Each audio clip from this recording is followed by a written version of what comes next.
Hi podcasters, welcome to the Team TaylorMade podcast. My name is Chris Trott and I work out on the tour for TaylorMade, servicing the game's greatest players. In addition, I have the job of sitting down with some amazing athletes and celebrities discussing all things on and off the golf course. This episode's guest is one of the greatest athletes in sport, and he's joining us now on the top deck of the tour trailer at the Floridian. Tiger Woods, welcome to the Team TaylorMade podcast. Thanks, Chris. So, this is a rare visit to the trailer for you. We don't see you much on here. No, I try and have all my equipment dialed in before I get here, and then try and do my work. And but no, I've been on here a few times, and the guys have been fantastic. So that worries me, because if every player was like you, I'd be out of a job. You do know that. No, I hear you. No, can't have them all like you. I try and get all my work done at home, okay, and be ready to go. Okay, good. So over the years, I used to work on the European tour, so I've got a funky accent, and travelled around, and I recall a time in Dubai going back to like 04, 05. I was outfitting drivers, and you may not remember, at the back of the range there's a restroom, and I'm doing my thing, come out, go to the restroom, walk in, and you're in there. It's like a one in, one out job. And I turn on my heels and I walk back out, and I'm like, oh my, it's Tiger Woods. And I forget even what I was going to the restroom for. So you come out, and I cruise back in, and I'm like, okay, I came in here to do what you do in a restaurant, I'm all good. But the intimidation of you, even on people that work around the tour, you bring it everywhere. You bring it like the game's greats bring that to any event. Do you play on that as a competitor? Do you feel it as an individual? I don't feel all that intimidating in that way. I think that over time that I may have been intimidating in the sense that I was always going to be consistent. Yeah. And I was always going to fight. And so, in this game, we're not being physically, dominating over another person per se. But I think that if you could be so consistent that you can wear out somebody over the course of a 4-day event, and I think I've done a decent job of that over the last 20 plus years. Yeah, no joke. The P7 TWs, I'm, as much as people listening to this podcast and everyone, I'm intrigued by them. I think they're an amazing club. I think your involvement in them is fantastic. I listen like everyone else to you in the media and your body and the shot shapes and how you move, yet your spec on those clubs, the lofts you play, the shafts you play, the grips you play, it remained the same.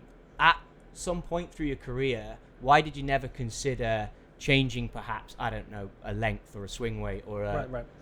I had been playing this setup basically since I was probably about 14 or 15 years old. And, I never was one that struggled for length and distance. So I always had speed, and so it was always about control. And I was always a guy that, I grew up in an era when we played a spinnier ball, and the whole idea was to try and take it off with your hands. And so I grew up in that era. So, I was one of those guys that, I was fortunate that I was long enough where, I didn't have to deal off my irons. But also I like the fact that as time has gone on, as the ball's gotten harder, it's gotten less spinnier, I've been able to hit the ball basically the same distance, and so that really hasn't changed. I was fortunate enough to get to know Jack over the years, and Jack never changed his setup, and the 8-iron was going 150 yards. That was like the standard, and I hit my 8-iron maybe 160 yards. So it really hasn't really changed all that much for me, and I try to be as consistent as I possibly can. And one of the ways to do that was to have the same lofts, the same swing weight, same shafts, same grips. The only thing that's really changed over the years is my lie angles. It depends on what swing I was basically going through. I've gone more upright, flatter, and then back to more upright. It's funny that you touch on lie angles, because I look back at swings as a golf fan and like Hogan, and he talks about being very flat in his lie angles. Do you ever use any of the older player generations and think, maybe I should, if I could go a bit flatter, I could do this with my swing, or is it all reaction? Is there anyone from a former generation that impacts the way you try and swing the golf club, or is it just you and your personal feels?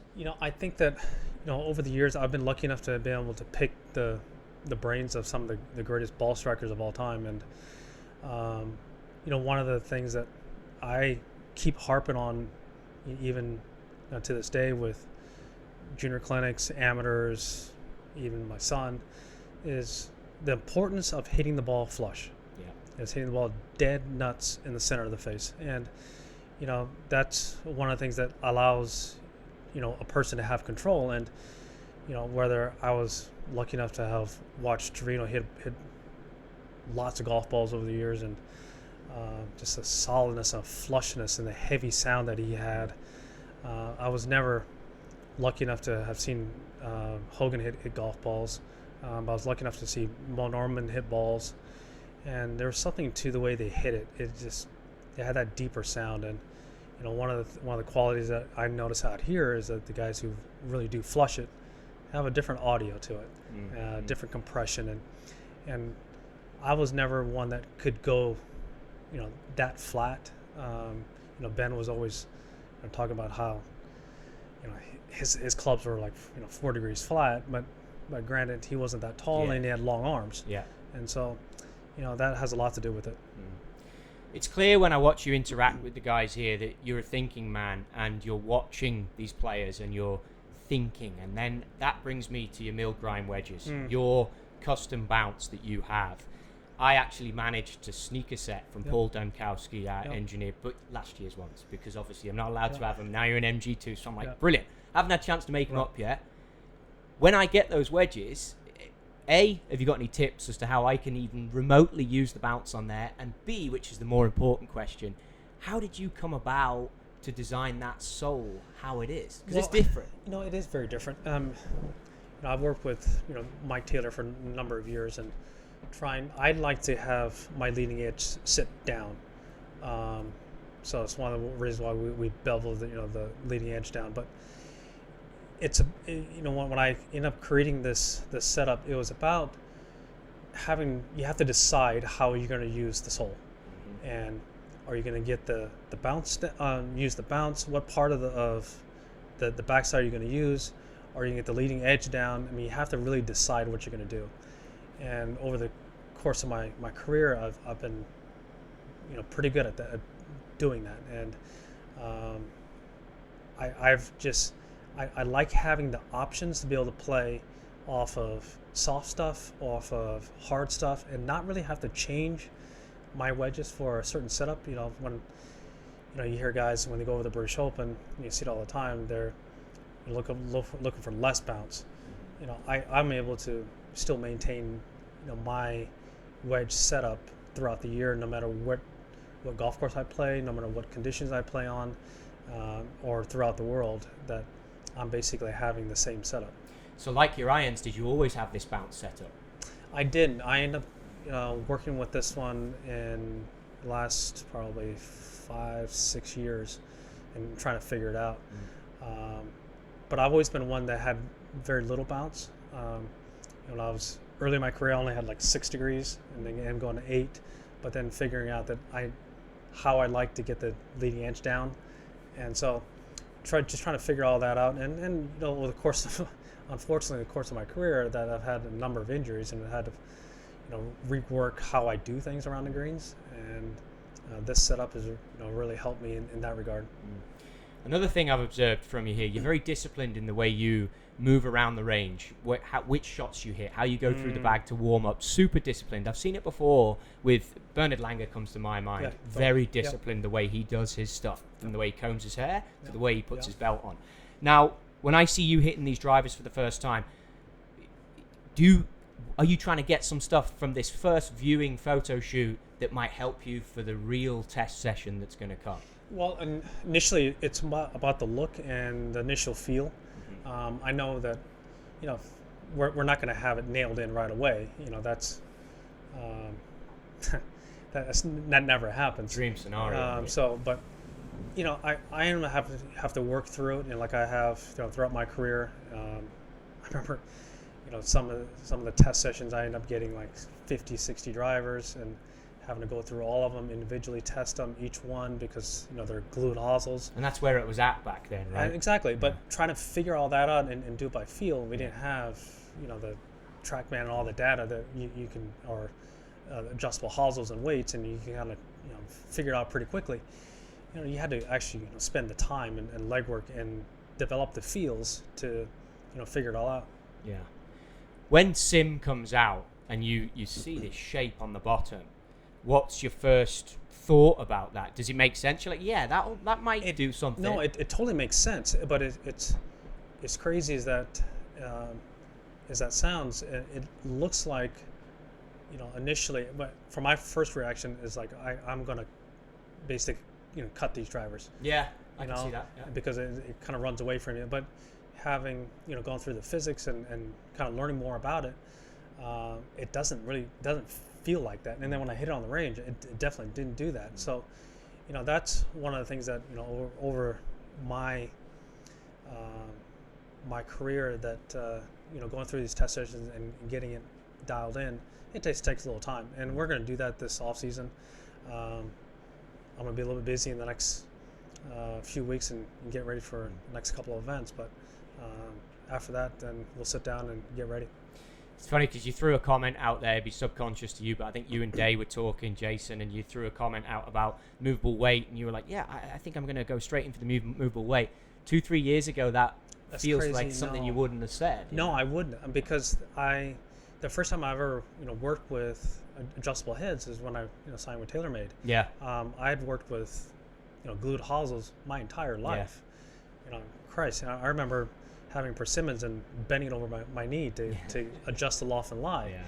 Yeah. So learning that art form, but when I was hurt and ended up coming back, having to learn all this, because when I was with Nike, I still didn't go into adjustable weights. I still had a glued hosel, and so it was a big learning curve. And I asked a lot of guys, what is it all about this? And I couldn't practice that much. So which is frustrating. I had to do all the initial research by talking to the guys what they went through, and they were so nice and be able to open up their wealth of knowledge and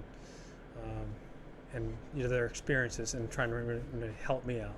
So if an amateur is listening to this and they're maybe booked in to go for a fitting, what would be the one piece of advice that Tiger Woods would pass to them based from what all these great players who now use movable weight technology or flight control, what would you turn around and say to the amateur before he goes in? Well, I think that having the proper loft, lie, shaft, and grip, it all plays in, and we can max it out. With my driver now that I'm using, I could probably squeeze a few more yards out of it, and get a little hotter ball flight. But I like having a little spinnier cut. Yeah. And getting that in play, but also be able to shape the draw when I need to. So the consumer almost needs to know what they want, right? But you can max it out and get as much distance as you possibly can. Yeah. And I think that's the fun part about going for a fitting, is that, hey, you can step up there and just all of a sudden pick up another 15 yards. Yeah. That's fun. Yeah. So you're recently back from Tokyo. You're looking great, by the way, for the jet lag. You're doing a nice job. Oh, man, it's one of those things. And congratulations. Thank you. Awesome out there. Great to watch. We were all tuned in. Obviously, the Olympics is coming up.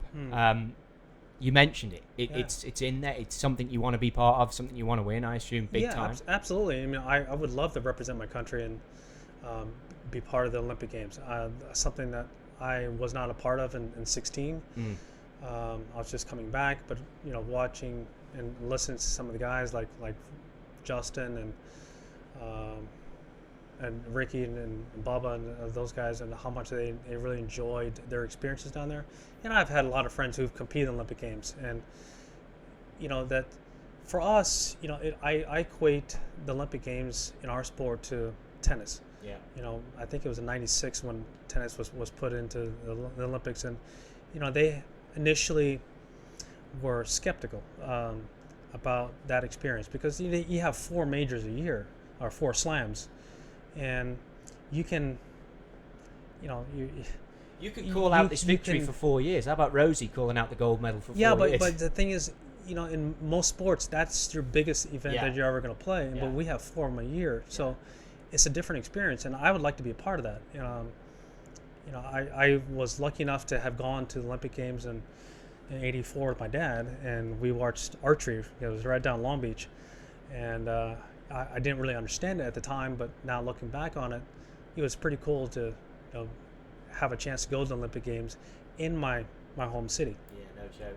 I know the Olympic Games were in London. I'd actually left and was living in Asia at the time, but getting tickets in this day and age was a nightmare. I mean, archery would have been one of the top of the list, I reckon. I mean, back then, what was the ticket process like to get in? Do you even remember? Or your dad just took care of it? My dad, it was right down the street from El Dorado, and basically we just went down there. Instead of playing golf, you know, that weekend, you know, my dad took me down to watch archery, and the big thing was, to me at that time, was track and field. I mean, it was like, you know, Carl Lewis and the 100 and the 4x1. So that was, you know, a bigger deal. But also, I didn't really understand the Olympic spirit at the time. But now looking back, and I was very lucky to have experienced that with my dad. Yeah, unreal, great memories. So talking about memories, Augusta. We have to talk about it. When you went there on Monday, did you feel the vibe? Were you knowing in your mind, there's a shot here? You know, leading up into that week, I had a really, really good practice sessions, and I really found something that I had a little more control, especially hitting draws. And there's such an advantage to be able, for a right-hander, to be able to turn that ball from right to left. You know, you see guys like Bubba and Phil, who are natural lefties, you know, cut the ball, and if you're able to shape it from right to left, there's a distinct advantage. And I ended up finding something, and when I went up there, had doing a great practice session with Joey and Rob on Sunday night, I got a really good feel for it. And you know, did you say Tuesday, that to the boys? No. On Tuesday was probably one of the bigger moments, having the rain out, and then getting a nice full day's rest, and then getting back at it. I can see your eyes just lighting up as you're talking about it. It's cool to see. When you look forward to majors to come, do you now pinpoint golf courses that you like your chances at? When you look over the next 3-4 years, majors have got to be forefront of Tiger Woods' mind. Well, they always have been. I mean, that's the thing. And over the course of my career, I basically tried to peak 4 times a year, and try and win the biggest events. Well, along the way, you're trying to. For me, I was trying to clip off events and make sure I was ready for them, for these big events. And over the course of my career, I've been able to do it 15 times, and so. There's something, I don't know, there's something to the process of getting ready for major championships that I've just loved, and the rush and the feel of experiencing the hardest and most difficult events, and trying to figure it out, and there's something to that. So I'm from the Wirral in England, which is where Hoylake is, and I'm actually a double junior club champion there, so I know you won an Open there, but if there's any tips you need, I can easily pop round. Got a men's club championship as well, just so it's legit. One thing I learned is I hit driver there, one time. It was burnt out, wasn't it, when you guys? Yeah, but I hit it one time. I did hit the fairway though. It was going down 16, or 15, and I ended up hitting snap hooking into 16 fairway. And I've done it many times. No, I mean, but that was the only driver I hit the entire week, and for some reason I just had the whole week was about lag putting.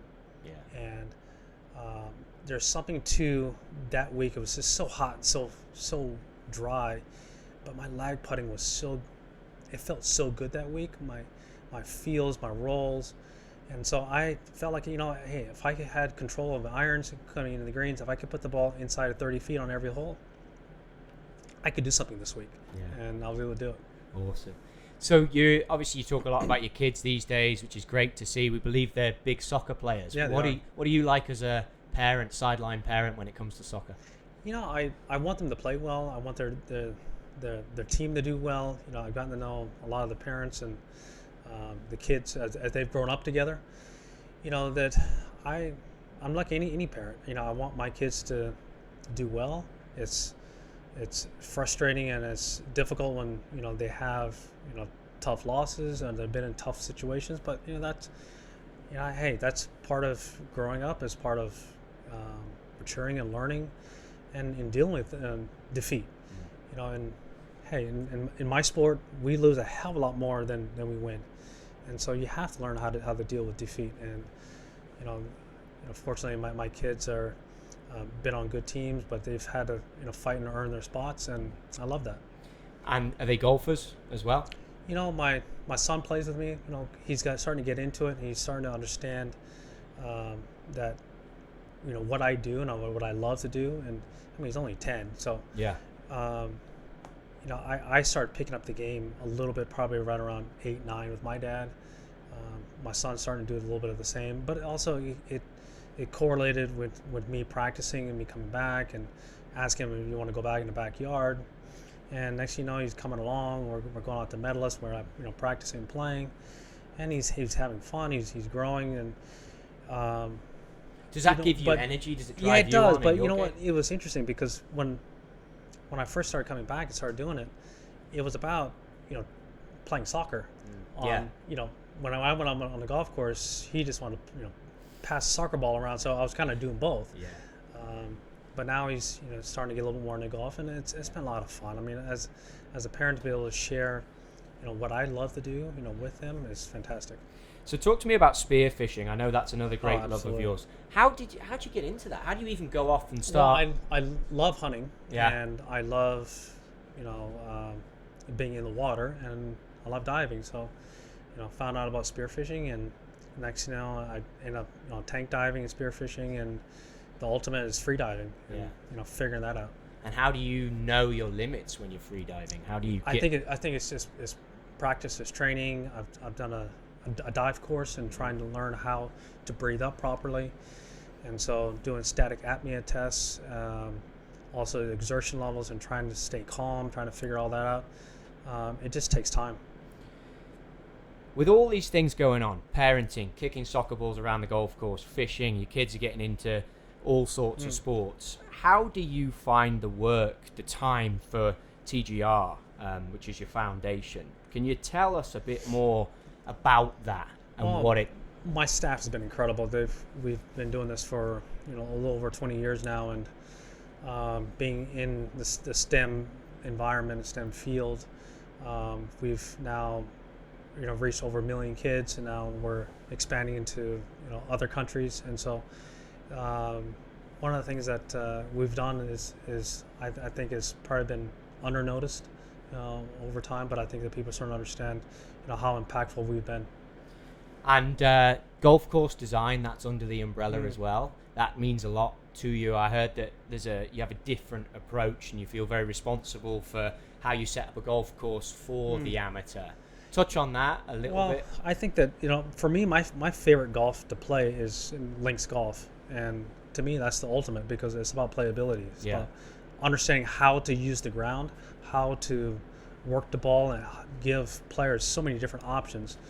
And that's what I like to do. I want to make the person not have to carry the ball in the air. I want them to learn how to roll the ball up, and you can play it for early ages of single digits all the way up into 70s, 80s, and so I want to be able to have that type of impact, and so I don't do that many